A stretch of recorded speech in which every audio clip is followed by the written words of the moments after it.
Ready to Love Miami, episode 4.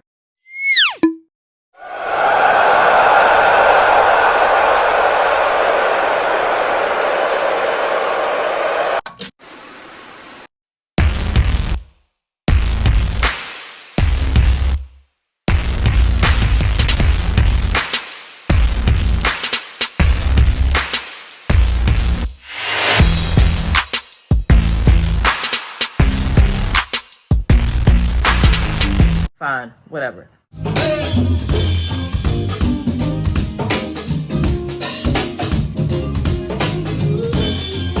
Last week, April went home, and this week, a man was supposed to go home. So this is Looney's first ladies' lounge since she was out with the C-19, and so she is all excited. I don't know, I just feel like the men's lounge has always got a better vibe than the women's lounges. I don't know whether it's the energy that be in there of what they're talking about, or if Tommy just be picking bomb places for the men. So this week, you know, Tommy always gives his little missions before he pops up whatever event that he's gonna have them take part of. And so this week he surprised them with an all-white party. And so they're gonna go to the all-white party. It's gonna be an all-day thing. They're gonna play games and stuff like that in the first part of the day. Then at night they're gonna have an all-white party. So when he told them about the white party, Tommy tells them to be bold and daring, okay, and calls them the Elite Eight. So Randall and Kayla go on a date, and they got all these sexual innuendos. The sexual chemistry is jumping off the screen on this date. I will say that Kayla, all of these women have nice bodies or whatever, but they made sure to highlight Kayla's body in all of the shots of them coming in and leaving the restaurant or whatever. But whatever workout she's doing, she earned it, and she's wearing her dress. So, but I feel a little spark between her and Randall, and you know, I have some other comments about Randall as we get through this video. But they had a really good date. They were vibing, and at the end, in Kayla's cutaway scene, she said that Randall had grown man energy, which is not. Are y'all shocked? I feel like this is how the Phil thing went. Phil kind of laid low in the background for the first couple of episodes. A bunch of stuff started happening, but Phil came running from the back with 3 women. You know what I mean? And so this is Randall right now. He has Kayla. He has Trinika, who is like, that was my #1 pick for him until Kayla and Jamala came into the picture. So, and with Jamala, we're going to get to that. I'm just shocked at Randall a little bit. You know what I mean? I don't know. What do y'all think? Like, did y'all see Randall coming up from the back like this? And he's not a bad looking guy. He's just that guy that you like the same thing I said about Phil. You could be there and you may or may not notice them. They are decent looking men, but they just kind of do really well blending in. You know what I mean? And so, yeah, you gotta watch them types. You gotta watch them types. Because when I got some other comments to say about Randall. Okay, so then they show Justice and Jamala, aka Jay. Now, at first I was like, where the hell she been? But last week's episode was them trying to take, I guess, people that they wouldn't normally date out. So she was probably safe, you know what I mean? But her and Justice meet up, and this whole thing just made me roll my eyes so hard that they almost got stuck. Even his posture of how he was sitting in the restaurant. Like, are y'all together? Are you there to interview her for something? Like, what is going on? Like, his whole posture just is like, again, who are you supposed to be right now? Okay, so they're sitting there and they're talking, and I'm sorry, y'all. If this was me, I swear I would not be able to sit there so calmly and so just. Jamala did really good when she was trying to, she tried to break it down to this dude. She tried to explain to him, you know, why he shouldn't probably be coming off like he's coming off. It didn't work because he still had on his asshole suit. You know what I'm saying? Like, she asked him about food. He says he's not a big eater. And the conversation continues, and he starts talking about how he's not trying to spend money to figure out if he likes somebody. I don't really understand what that has to do with this, because I thought that the food and stuff on these dates was taken care of by OWN. So couldn't you just open yourself up in this situation and just get to know a person without offending them? Like, I think that he's also not self-aware, because you can have your preferences and things like that, but he's coming off as if these ladies have, sought him out to try to date him, and like they should be privileged to just be in his presence, and he's being like real rigid, and it's a complete turn off. It would have showed all over my face while I was sitting there if I was her. I commend her for how she handled it. I commend her for how she tried to handle this, but no, ma'am. So yeah, so he says he's not trying to figure. So he says he's not trying to spend money to figure out if he likes somebody or not. And then he says it's not kosher. Why are you here, sir? Like I said, Jay tries to break it down to him, and he goes into this conversation about he's king and he's not coming to nobody else's kingdom. You're going to come to his kingdom. And then the part that took me all the way out was when he said this. I'm basing everything on energy. You know what I mean? You're going to come on mine. I'm the king. You know what I'm saying? I can come to you. I'm going to come to you. But you're not going to do much after you think I'm going to chase something. I'm just going to be taking care of the kingdom. You understand what I'm saying? You look at it, you want to get on it, and you think it's a facade. That's on you. That means for somebody else. My mindset is different. What? The whole thing makes me feel like whenever they do these casting calls, if y'all ever seen one of the postings, sometimes they're asking for actors and things like that. Like, this whole Justice vibe gives me they wanted somebody to fit a certain look to participate in this show. He is not here for it in any capacity, like not even 10%. He's just like, you guys are bothering me by me even having to keep explaining the shit that I'm explaining that we don't understand. Like, I knew he was going to do this shit. I knew it. I knew he was going to do this shit. And then he has the nerve to say, you get what you get. Good night, sir. Arrivederci. Goodbye. Buenos dias. See you later. Take it easy. I'ma head out. Take care. Peace out. Bye-bye. Done. So they're all at the mansion, and they're, waiting on Tommy. Tommy shows up on a yacht with his wife. They're going to make their rounds and talk to each of the people that are there and see how their, experience is going. But Tommy gave a speech when he got off the yacht, and he had this little, like, lovey-dovey, corny moment with his wife. It was cute, you know what I mean?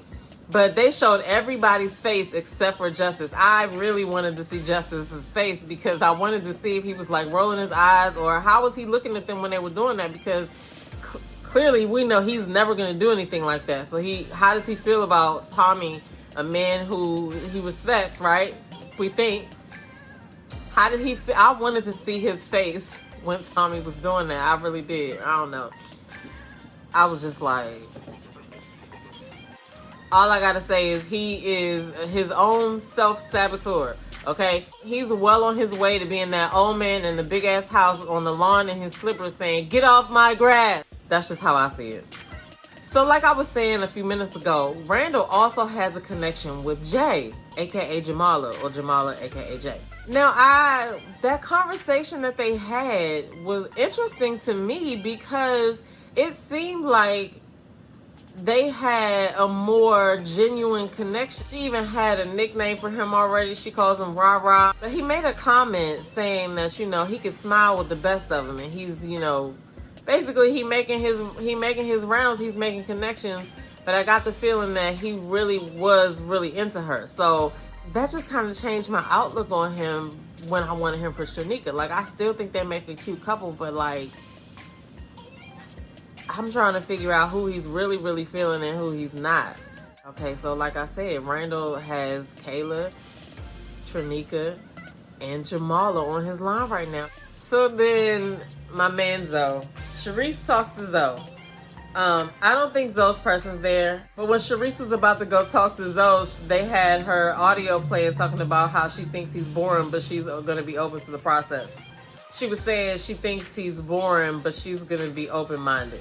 So then her and Zoe get into this conversation, and she asked about previous relationships, and he said that he said that he was engaged before. He was with this lady for 7 years, and he finally gave her what she wanted. Another man that's not self-aware, because you haven't even gotten to know what Sharice wants before you're saying stuff that might offend her, but this is the same thing that she did too. So, you know, it is what it is.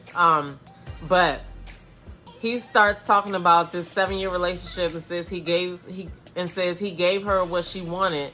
And then he realized overnight that he made a mistake. So he actually told Sharice that he asked for the ring back. Which is wild, because it took you 7 years to propose and only 24 hours to realize that you shouldn't have proposed. Like, dang, that's crazy. So I don't know. That was wild to me. And I wrote down run Sharice. So yeah. He says that was 11 years ago, so I'm not seeing Zoe sticking around too much longer. So then there's this weird scene inside the house. They're all eating. Well, it's a few of them eating on the couch. I think it was Brandy, Mike, LJ, and Sharice sat down, and like Shakira had walked through or whatever. And Sharice says to Mike, you know, you hurt my feelings. But she's talking to him across the couch. Now, she is sitting, unless they move this audio or something, I'm just going by what we see on TV.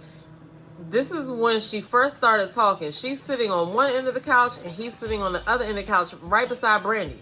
So I have to imagine that some other conversations are already happening. Like, why is this a good time to bring this up? I could see if, like, y'all went on a date and y'all ended up on another date together and you're talking about it, but why would you bring this up in this setting?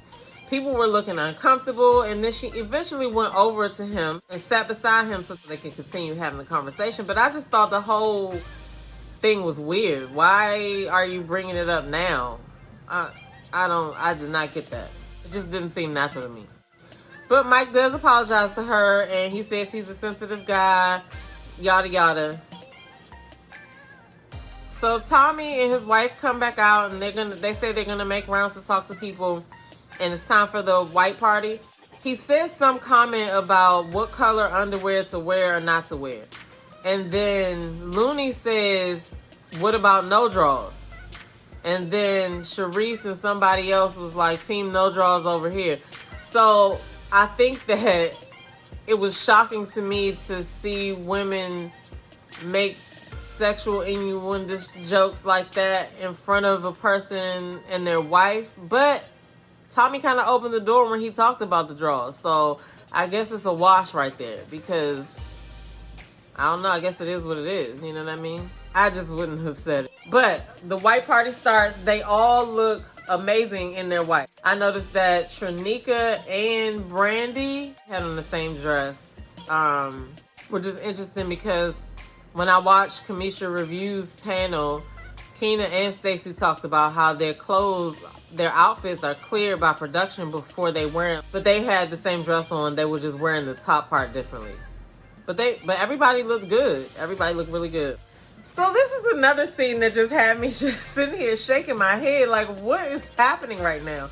Tommy brings his wife over to Zoe and Sharice. And like, this is Zoe's body language when they're getting ready to start their conversation. Like, what are you doing? Where do you think you are? Oh my gosh. I was just like, what is he doing? So then they show Shakira and LJ. They go back and forth about who called who and who didn't call who back. I'm not seeing a connection right there at all. Next. So like, this white party was like lit because they were all twerking on each other. Looney was grinding on Swayze. I was like, what is happening right now? And then like, if you look at all of this, they were getting it in. I was just like, oh my goodness. So then Tommy's wife talks to Mike and Kayla. She asked them, have they start feeling each other? And he was like, we feeling each other, but we not feeling each other. At first I was like, look at the look on Tommy's wife's face, but then I realized this is probably her face, but it goes good in this situation because after he said that, she was kind of just looking, I felt like she was like, okay, but that just might be her face. So then Randall and Shakira talk, and they keep teasing Shakira's trauma that she went through. I feel like all of this stuff is about to come out, that probably a reality show probably wasn't a good idea for this situation. Not saying that people who go through trauma can't live a regular life, but I don't know. I don't feel good about it. But then Randall is like, telling her that she's dope and everything, and I'm just seeing really how good he is. He's a charmer. Not saying they have a connection, but I'm keeping my eye on Randall. So the party continues, and then they show this part where Justice got his little garment bag and he's hugging Jamala and telling her to let everybody and Tommy know that he had to leave. He had to go for a grand opening for something to do with his business. So clearly he didn't tell Tommy. He didn't tell nobody. But one of the things that is interesting is, like, we're looking at this footage, right, through our TV screens. But somebody that's employed by the network was filming the show real time when they did this. So they knew that Justice left, right? And so I felt like, yeah, I feel like they always know everything. You have the cameras, you have the footage. So, but anyway, for the sake of the show. So I know from all of the past cast interviews that these filming days are extra, extra, extra long.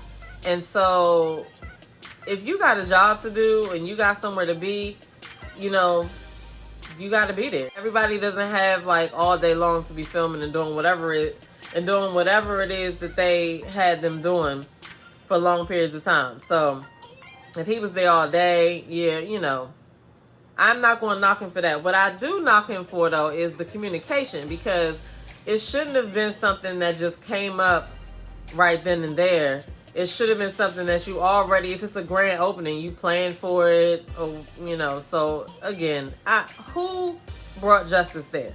So then, fast forward to the part where Tommy comes to start talking to the ladies about their week and how everything went. So, of course, Randall is a favorite.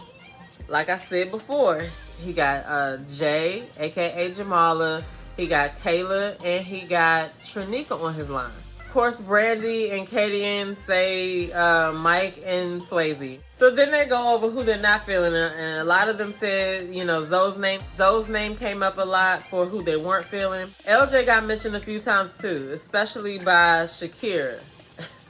So, whatever that whole callback situation was must have really affected her. And then they mentioned Justice as well. Justice should have been gone. Like, he is just not even participating at this point. Like, Samson got Shakira and Sharice on his line. Shakira, Sharice, Samson. Okay, we got the three S's over here, but those two ladies are feeling him. So Jay also tells Tommy that Justice left early, and so Tommy doesn't look happy about it. But, like, again, we already know that, it's a possibility that you already know before these ladies tell you, but whatever, I digress. So then Tommy goes outside and he names the people that are in the bottom, and he says LJ, and a couple of people are shocked, and he says Zoe, and he says Justice. Of course, Justice isn't there, so he can't come and stand up in front of everybody, but he tells them to get the word to Justice. Now, they leave us hanging. They don't even tell us which one of them goes home. And at this point, I'm not going to be, anxious about the going home until like 3 people down the line from now, because Zoe needs to go, but Justice also needs to go. So can we just get both of them to go at the same time? Because why are we wasting a week for these 2 people that we know just probably don't need to be here? You know what I mean? Let them go. But that means that next week they're probably going to cut the dude in the top, and then somebody's going to go home in the end. So we're going to see 2 people go home.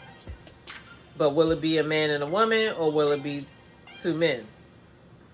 I don't know. I'm hoping they just take the 2 men out, but we'll see what happens. So next week, they're doing more teasing of Shakira's trauma again.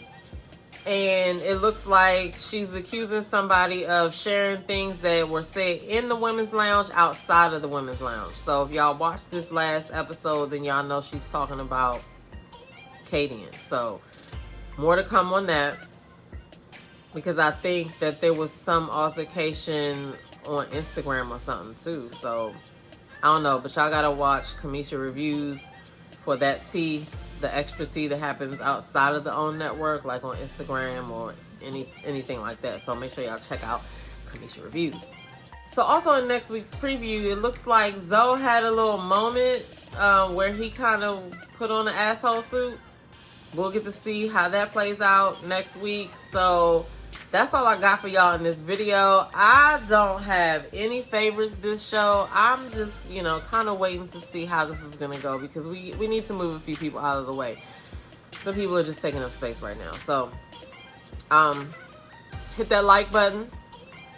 Hit that like button. Thumbs up, share, and subscribe. I'll see you guys in the next video. Peace.